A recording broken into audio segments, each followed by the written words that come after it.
नमस्कार, स्वागत आप सभी का डीडी न्यूज के इस खास बुलेटिन एक्सप्रेस 100 में, जहां हम लेकर आते हैं राजनीति, मनोरंजन, देश, दुनिया, खेल और व्यापार जगत की सभी खबरों को एक्सप्रेस अंदाज में। मैं हूं अश्विनी मिश्र। देखिए खबरें तेज रफ्तार से। प्रधानमंत्री नरेंद्र मोदी ने राष्ट्रपति के अभिभाषण पर राज्यसभा में धन्यवाद प्रस्ताव पर चर्चा का जवाब दिया। उन्होंने बताया कि उनके नेतृत्व में बनने वाली अगली सरकार विकसित भारत की नींव को मजबूत करने के लिए पूरी ताकत लगा देगी। प्रधानमंत्री नरेंद्र मोदी ने अपने संबोधन में कहा कि मोदी 3.0 सरकार का ब्लूप्रिंट उन्होंने अपने संबोधन में दिया और bullet train, mega tourism industry, solar power से जीरो बिल जैसी गारंटी दी। प्रधानमंत्री नरेंद्र मोदी ने देश को उत्तर दक्षिण में बांटने वाले बयानों को लेकर कांग्रेस को निशाने पर लिया। उन्होंने कांग्रेस के कार्यकाल में सरकारों को बर्खास्त किए जाने पर भी पार्टी को घेरा। प्रधानमंत्री नरेंद्र मोदी ने कहा कि यूपीए के 10 साल के कार्यकाल में भारतीय अर्थव्यवस्था 12 से 11वें नंबर पर आई, जबकि उनके कार्यकाल में यह 10वें नंबर से 5वें नंबर पर आई है। उन्होंने कहा कि जिस कांग्रेस के नेता और नीति की गारंटी नहीं है, वो मोदी की गारंटी पर सवाल उठा रहे हैं। प्रधानमंत्री नरेंद्र मोदी ने लोक उद्यमों पर फैलाई जा रही भ्रांति को लेकर विपक्षी पार्टियों को जमकर घेरा। उन्होंने कहा कि आज BSNL 5G सुविधा मुहैया करा रहा है तो HAL का मुनाफा भी काफी बढ़ा है। उन्होंने कहा कि आज LIC के शेयर आसमान छू रहे हैं। प्रधानमंत्री नरेंद्र मोदी ने कहा कि जब हम कहते हैं कि 25 करोड़ लोगों को हम गरीबी रेखा से बाहर लेकर आए हैं, तो कुतर्क दिया जाता है कि 80 करोड़ को अनाज क्यों दे रहे हैं। प्रधानमंत्री ने दृढ़ता के साथ कहा कि जो अनाज दिया जा रहा है वो आगे भी दिया जाएगा। प्रधानमंत्री नरेंद्र मोदी ने कहा कि देश 21वीं सदी में 20वीं सदी की सोच को लेकर आगे नहीं बढ़ सकता। उन्होंने कांग्रेस को गिरेबान में झांकने की नसीहत दी। उन्होंने कहा कि कांग्रेस जन्मजात दलित और पिछड़ा विरोधी है। प्रधानमंत्री नरेंद्र मोदी ने देश को टुकड़ों में नहीं बल्कि एक साथ देखने का आह्वान किया। उन्होंने कहा कि आकांक्षी जिलों में जो सफलता मिली है वो राज्यों के सहयोग से मिली है। प्रधानमंत्री नरेंद्र मोदी ने विश्वास व्यक्त किया कि अगले लोकसभा चुनाव के बाद केंद्र में उनके नेतृत्व में सरकार बनेगी। उन्होंने कहा कि मोदी 3.0 के दौरान विकसित भारत की नींव को मजबूत किया जाएगा। प्रधानमंत्री ने विश्वास व्यक्त किया कि 2047 तक भारत का स्वर्णिम युग आ जाएगा। उन्होंने कहा कि विकसित भारत शब्दों का खेल नहीं है, वे इसके लिए समर्पित है। जम्मू कश्मीर संघ राज्य क्षेत्र अंतरिम बजट वर्ष 2024-2025 के लिए जम्मू और कश्मीर संघ राज्य क्षेत्र के लेखानुदान की मांगे लोकसभा में चर्चा के बाद पारित कर दी। उत्तराखंड विधानसभा ने समान नागरिक संहिता विधेयक को ध्वनिमत से पारित कर दिया। इसके साथ ही उत्तराखंड सभी के लिए समान नागरिक कानून लागू करने वाला देश का पहला राज्य होगा। उत्तराखंड के मुख्यमंत्री पुष्कर सिंह धामी ने UCC पर चर्चा का जवाब देते हुए कहा कि यह कानून महिलाओं की सुरक्षा और महिला सशक्तिकरण के लिए बेहद महत्वपूर्ण होगा। उन्होंने कहा कि दशकों से बहन बेटियों को न्याय और समानता के लिए जो इंतजार करना पड़ा वो अब खत्म हो रहा है। मुख्यमंत्री पुष्कर सिंह धामी ने कहा कि अपने ही नागरिकों के लिए समान कानून अब लागू कर पाने की वजह पिछली सरकारों की तुष्टीकरण की नीति रही। उन्होंने कहा कि हमारे लिए एक तुष्टीकरण नहीं, संतुष्टीकरण है। उत्तराखंड विधानसभा से सदन से समान नागरिक संहिता विधेयक पारित होने के बाद बीजेपी विधायकों ने प्रसन्नता व्यक्त की। वहीं इस विधेयक पर पारित होने पर प्रदेश में महिलाओं ने जमकर जश्न मनाया। सुप्रीम कोर्ट ने अपने कई ऐतिहासिक निर्णयों में सरकार से समान नागरिक संहिता को लागू करने का आह्वान किया है। इसके बाद उत्तराखंड सरकार ने सेवानिवृत्त जस्टिस रंजना प्रसाद देसाई की अध्यक्षता में 5 सदस्यीय विशेषज्ञ समिति गठित की थी। कर्नाटक के लिए केंद्र से अधिक करों, अधिभार करों और GST हिस्सेदारी की हस्तांतरण निधि में अधिक हिस्सेदारी की मांग को लेकर कर्नाटक के मुख्यमंत्री के नेतृत्व में दिल्ली में कांग्रेस कार्यकर्ताओं ने प्रदर्शन किया। केंद्र सरकार इस मामले में पहले ही स्थिति स्पष्ट कर चुकी है। जिस तरह से बेवजह मामले को तूल दिया जा रहा है, उससे साफ है कि कांग्रेस पूरे मुद्दे को दक्षिण बनाम उत्तर का रंग देकर केवल और केवल राजनीतिक रोटियां सेकने का प्रयास कर रही है। वित्त मंत्री निर्मला सीतारमण ने लोकसभा में पहले ही स्पष्ट वो कर चुकी हैं कि वित्त आयोग की अनुशंसा के आधार पर राज्यों को पैसा मिलता है और इसमें वित्त मंत्री की कोई भूमिका नहीं होती। केंद्र सरकार किसी राज्य के साथ कोई भेदभाव नहीं कर रही। इस पूरे मुद्दे पर भाजपा भी कांग्रेस पर हमलावर है। कर्नाटक के भाजपा सांसदों ने कर्नाटक सरकार द्वारा धन के दुरुपयोग को लेकर संसद में गांधी प्रतिमा के सामने विरोध प्रदर्शन किया। भाजपा सांसद लहर सिंह ने कहा कि कांग्रेस भ्रष्टाचार में लिप्त है और प्रशासन ठीक से नहीं चला रही है। दिल्ली में कर्नाटक कांग्रेस के नेताओं के जरिए धरना देने की बात पर उन्होंने कहा कि वे आंतरिक विवादों के कारण ही दिल्ली आए। भाजपा सांसद तेजस्वी सूर्या ने कर्नाटक की कांग्रेस सरकार पर करारा हमला किया। उन्होंने सिद्धारमैया सरकार के दिल्ली में चल रहे प्रदर्शन को नाटक बताया।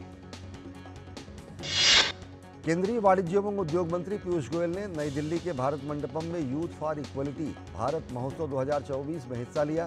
स्कूलों, कॉलेजों, विश्वविद्यालयों और शैक्षणिक संस्थानों से 3000 युवाओं ने इसमें भागीदारी की।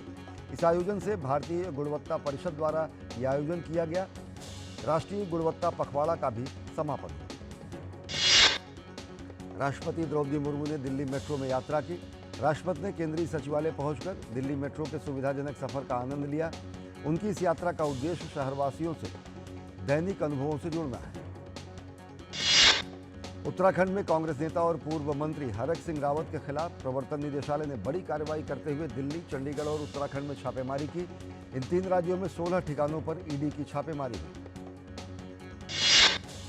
ईडी की यह छापेमारी 2 अलग-अलग मामलों में चल रही है, जिसमें एक मामला फॉरेस्ट लैंड से जुड़ा हुआ है और दूसरा मामला जमीन घोटाले से है। और इसमें पिछले साल अगस्त में विजिलेंस विभाग ने हरक सिंह रावत के खिलाफ कार्रवाई की थी। दिल्ली में केंद्रीय मंत्री राजीव चंद्रशेखर और तमिलनाडु भाजपा अध्यक्ष के अन्नामलाई की मौजूदगी में एआईएडीएमके के पूर्व नेता भाजपा में शामिल हुए। तमिलनाडु के 15 पूर्व विधायक और एक पूर्व सांसद समेत कई नेता भारतीय जनता पार्टी में शामिल हुए। भाजपा में शामिल होने वाले इन नेताओं में अधिकांश भाजपा की पूर्व सहयोगी ऑल इंडिया अन्ना द्रविड़ मुनेत्र कझगम से हैं।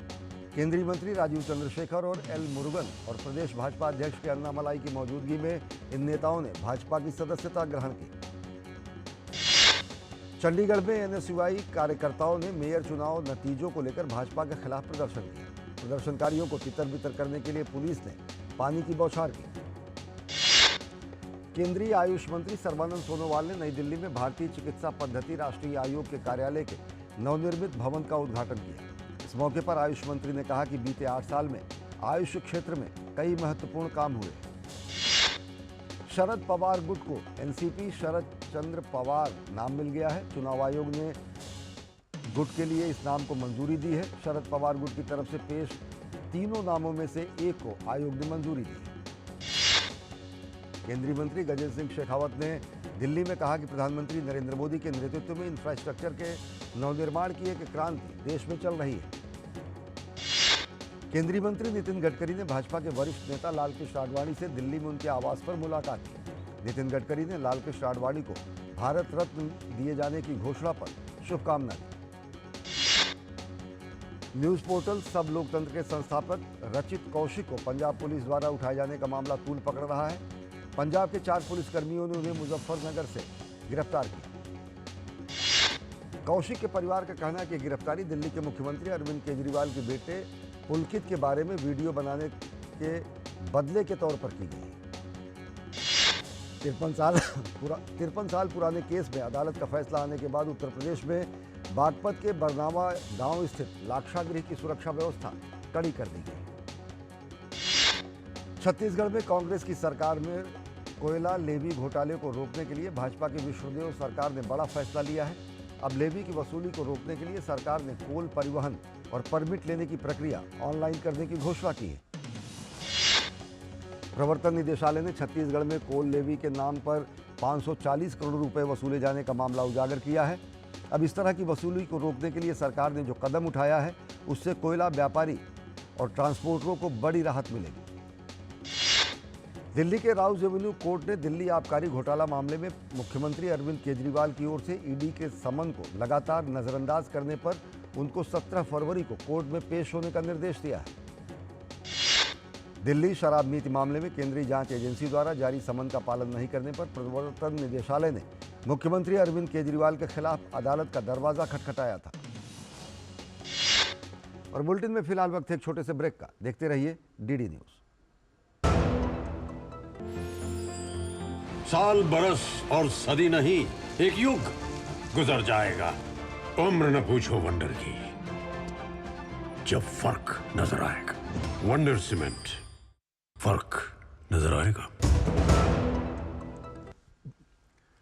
ब्रेक के बाद आप सभी का स्वागत है। देखिए खबरें तेज रफ्तार से। ईडी की अर्जी पर 17 फरवरी को दिल्ली की अदालत द्वारा मुख्यमंत्री अरविंद केजरीवाल को समन भेजे जाने पर बीजेपी के राष्ट्रीय प्रवक्ता शाहजाद पूनावाला ने कहा कि केजरीवाल कानून से बच नहीं सकते। उत्तर प्रदेश विधानसभा के बजट सत्र के दौरान राज्य के मुख्यमंत्री योगी आदित्यनाथ ने लखनऊ में कहा कि 2017 से पहले उत्तर प्रदेश में जिन लोगों ने शासन किया वे लोग प्रदेशवासियों के सामने पहचान का संकट तक खड़ा करने में कामयाब रहे। उत्तर प्रदेश विधानसभा बजट सत्र की कार्यवाही के दौरान अखिलेश यादव ने कहा कि यदि राज्य में बदलाव हुआ तो अपराध में सबसे ऊपर उत्तर प्रदेश क्यों है। सोमवार को उत्तर प्रदेश विधानसभा में संसदीय कार्य मंत्री सुरेश खन्ना द्वारा श्री रामलला मंदिर के निर्माण और भव्य प्राण प्रतिष्ठा को लेकर धन्यवाद प्रस्ताव सदन में प्रस्तुत किया गया। मध्य प्रदेश के हरदा जिले की एक पटाखा फैक्ट्री में मंगलवार को हुए भयानक विस्फोट में हताहत होने वालों की संख्या बढ़कर 11 हो गई। कई लोग गंभीर रूप से घायल हैं, अस्पताल में भर्ती कराए गए। मध्य प्रदेश के स्कूल शिक्षा एवं परिवहन मंत्री राव उदय प्रताप सिंह ने हरदा हादसे पर बताया कि सरकार इस मामले को लेकर काफी संजीदा है और इसकी जांच के लिए एक समिति का गठन किया गया है। बिहार के मुख्यमंत्री नीतीश कुमार ने प्रधानमंत्री नरेंद्र मोदी से दिल्ली में मुलाकात की। दोनों नेताओं की मुलाकात प्रधानमंत्री के आवास लोक कल्याण मार्ग पर हुई। आम आदमी पार्टी के सांसद संजय सिंह को दिल्ली हाईकोर्ट से बड़ा झटका लगा है। दिल्ली शराब घोटाला से जुड़े मामले में मनी लॉन्ड्रिंग के मामले में उनकी जमानत याचिका खारिज कर दी गई। जमीन घोटाला मामले में रांची के पीएमएलए कोर्ट ने झारखंड के पूर्व मुख्यमंत्री हेमंत सोरेन की रिमांड अवधि को 5 दिन के लिए और बढ़ा दिया है। जमीन घोटाला मामले में हेमंत सोरेन की रिमांड अवधि आज खत्म होने के बाद प्रवर्तन निदेशालय ने कड़ी सुरक्षा व्यवस्था के बीच उन्हें रांची स्थित पीएमएलए कोर्ट में पेश किया। ईडी ने कई और बिंदुओं पर पूछताछ के लिए हिरासत की अवधि बढ़ाने की गुहार लगाई, जिसे कोर्ट ने स्वीकार कर लिया। इलाहाबाद हाईकोर्ट में वाराणसी स्थित ज्ञानवापी परिसर में व्यास जी तलगृह में पूजा की अनुमति के खिलाफ दायर अपील पर सुनवाई करीब 2 घंटे चली। इलाहाबाद हाईकोर्ट अंजुमन इंतजामिया मसाजिद समिति द्वारा दायर अपील पर सुनवाई कर रहा है, जिसमें वाराणसी अदालत के उस आदेश को चुनौती दी गई है जिसमें पूजा के निर्देश दिए गए। आईटी और फाइनेंशियल सेक्टर के शेयरों में जारी मुनाफा वसूली के कारण सेंसेक्स आज लाल निशान के साथ बंद हुए। सेंसेक्स 24 अंक के मामूली गिरावट के साथ 72,210 पर बंद हुआ। कारोबारी सप्ताह के तीसरे दिन निफ्टी में 1 अंक की मामूली बढ़त दर्ज की गई। दिन के अंत में निफ्टी 21,930 के अंक पर बंद हुआ। अंतर्राष्ट्रीय ऊर्जा एजेंसी ने अनुमान लगाया है कि वर्ष 2027 तक भारत वैश्विक स्तर पर कच्चे तेल की मांग में वृद्धि के केंद्र के रूप में चीन से आगे निकल जाएगा। चालू वित्त वर्ष में तीसरी तिमाही में पावर ग्रिड कॉरपोरेशन का एकीकृत शुद्ध लाभ 10.5% बढ़कर 4,028 करोड़ रुपए हो गया है। टाटा समूह की खुदरा इकाई ट्रेंट लिमिटेड का चालू वित्त वर्ष की तीसरी तिमाही का एकीकृत शुद्ध लाभ 2 गुना से अधिक होकर 370 करोड़ रुपए के पार पहुंच गया है। रियल एस्टेट कारोबार से जुड़ी कंपनी अनंत राज का चालू वित्त वर्ष के तीसरी तिमाही में एकीकृत शुद्ध लाभ 58% बढ़कर 71.43 करोड़ रुपए पर पहुंच गया है। सिंगापुर के अग्रणी बैंकिंग समूह डीबीएस ने ग्राहकों को पेश आए डिजिटल गतिरोध की वजह से समूह के सीईओ पीयूष गुप्ता के वेरिएबल पे में 30% तक की कटौती की है। मीथेन उत्सर्जन में कमी लाने के मकसद से ओएनजीसी ने फ्रांस की टोटल एनर्जीज के साथ समझौता किया है। भारत की ऊर्जा भंडारण क्षेत्र में उद्यम पूंजी मार्ग से वित्त पोषण में 59% की वृद्धि दर्ज की गई। ई कॉमर्स मंच मीशो ने अपने सॉफ्टवेयर लॉजिस्टिक्स अवसंरचना मंच वाल्मो का उपयोग करके लॉजिस्टिक लागत को 5% कम कर लिया है। चीन ने भारत से आयातित ओक्लोरोपीन नाइट्रोएनिलीन रसायन पर अगले 5 साल तक डंपिंग रोधी शुल्क बरकरार रखने का फैसला किया है।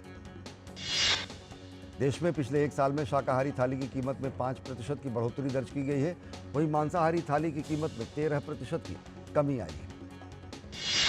रिपोर्ट के अनुसार टमाटर और प्याज कीमतों में पिछले साल लगभग 20 से 35% की वृद्धि के कारण शाकाहारी थाली की कीमत में बढ़ोतरी दर्ज हुई। मुंबई में आयोजित माइक्रोसॉफ्ट सीईओ कनेक्शन प्रोग्राम के दौरान माइक्रोसॉफ्ट के सीईओ सत्या नडेला ने भारत की आर्थिक वृद्धि की सराहना की है। अमेरिकी विदेश मंत्री एंटनी ब्लिंकन ने गाजा में प्रस्तावित युद्ध विराम पर चर्चा करने के लिए यरूशलेम में इजराइल के प्रधानमंत्री बेंजामिन नेतन्याहू से मुलाकात की। अर्जेंटीना के राष्ट्रपति जेवियर माइली ने इजराइल के प्रधानमंत्री बेंजामिन नेतन्याहू से मुलाकात की। जर्मनी से शुरू हुआ किसानों का आंदोलन अब पूरे यूरोप में पहुंच गया है। विरोध कर रहे किसानों ने देश के प्रमुख मार्गों पर टायर जलाकर अपना विरोध प्रदर्शन दर्ज किया। कैंसर से पीड़ित किंग चार्ल्स को ब्रिटेन के प्रधानमंत्री ऋषि सुनक और विपक्षी नेता शीघ्र स्वास्थ्य लाभ की शुभकामनाएं भेजी। दक्षिणी फिलीपींस में दो बस भूस्खलन की चपेट में आ गई और इसके बाद 6 लोगों की मौत हो गई। 31 लोग गंभीर रूप से घायल हुए हैं। पाकिस्तान के बलूचिस्तान में हुए 2 भीषण बम धमाकों में कम से कम 26 लोगों की मौत हो गई और 40 लोग गंभीर रूप से घायल हो गए। पाकिस्तान में होने जा रहे आम चुनाव से ठीक पहले इन धमाकों से राजनीति से जुड़े लोगों को निशाना बनाया गया है। इसमें एक निर्दलीय पार्टी के कार्यालय को निशाना बनाया गया। रूस द्वारा किए गए मिसाइल हमले के कारण कीव में 4 लोगों की मौत हो गई। दिल्ली ओलंपिक संघ द्वारा आयोजित किए जा रहे दिल्ली ओलंपिक गेम्स 2024 आज से शुरू हुए। केंद्रीय खेल मंत्री अनुराग सिंह ठाकुर ने खेलों का उद्घाटन किया। केंद्रीय खेल मंत्री ने कहा कि खेलो इंडिया के कई खिलाड़ी खेलो इंडिया से निकलकर सामने आए हैं, जिन्होंने अंतर्राष्ट्रीय स्तर पर देश के नाम को रोशन किया है। उन्होंने कहा कि दिल्ली ओलंपिक गेम्स से भी ऐसे ही खिलाड़ी निकल कर आएंगे जो आगे देश के लिए खेलेंगे। जसप्रीत बुमराह आईसीसी की टेस्ट रैंकिंग में शीर्ष पर पहुंच गए हैं। बुमराह टेस्ट रैंकिंग में शीर्ष पर आने वाले पहले भारतीय तेज गेंदबाज हैं। भारत के अक्षर पटेल ऑलराउंडर्स रैंकिंग में 6 से 5वें नंबर पर पहुंच गए हैं। इस तरह टॉप 5 टेस्ट ऑलराउंडर रैंकिंग में 3 भारतीय खिलाड़ी शामिल हैं। बल्लेबाजों की रैंकिंग में यशस्वी जायसवाल 37 पायदान चढ़कर 29वें नंबर पर पहुंच गए। और बुलेटिन में वक्त हो चला एक और छोटे से ब्रेक का। देखते रहिए डीडी न्यूज।